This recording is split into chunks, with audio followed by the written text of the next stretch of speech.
Sunday, New Year's Eve will not only be our Bank of Utica New Year's Eve celebration downtown, but it will also mark the end of the term of Robert Palmieri as mayor of Utica. We have been looking at the last 12 years in office for Mayor Palmieri.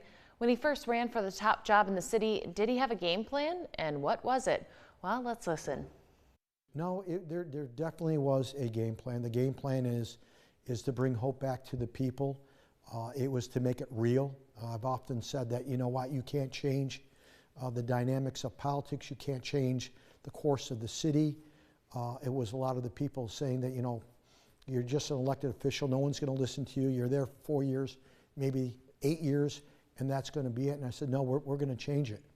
And so it was having a great staff. I mean, my department heads, my hat goes off to them. We are a team.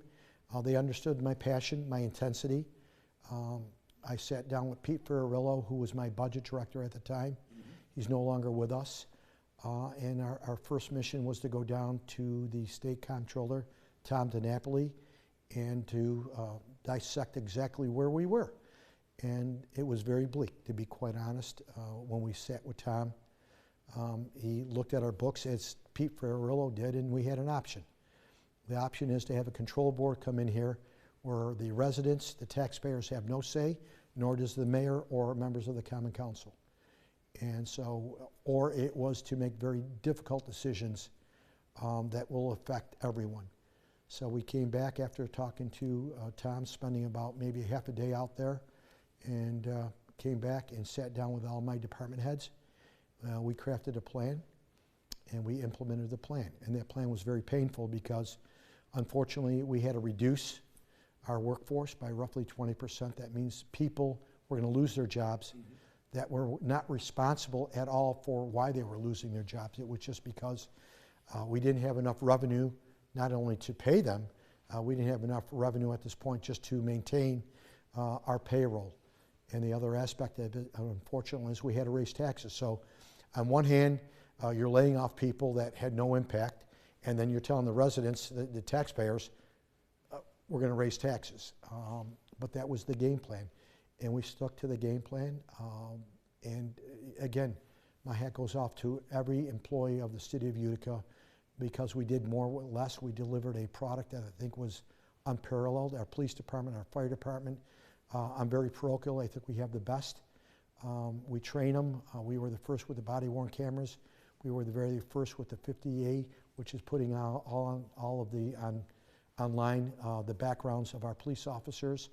We delivered a product with the fire department, with our ambulance service that was, you know, bringing a doctor to your footstep, and how many people, lives we've changed.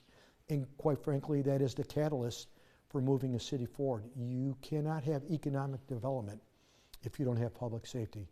And again, we have great public safety. So it was every one of our department heads, from corporation counsel to engineering to codes, to come on board and understand that we have to deliver a service.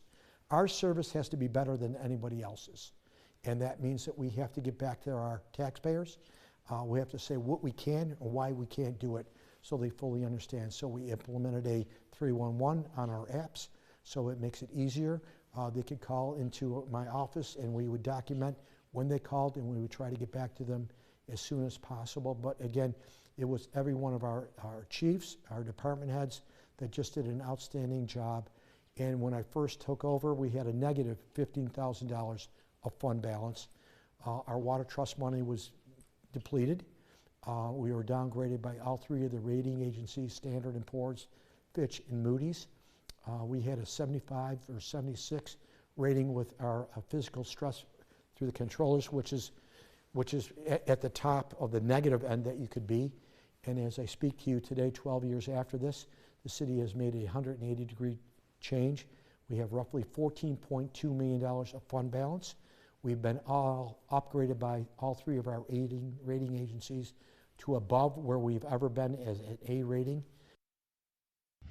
Catch our interview series with Mayor Palmieri all week long, but the clips will also be available on our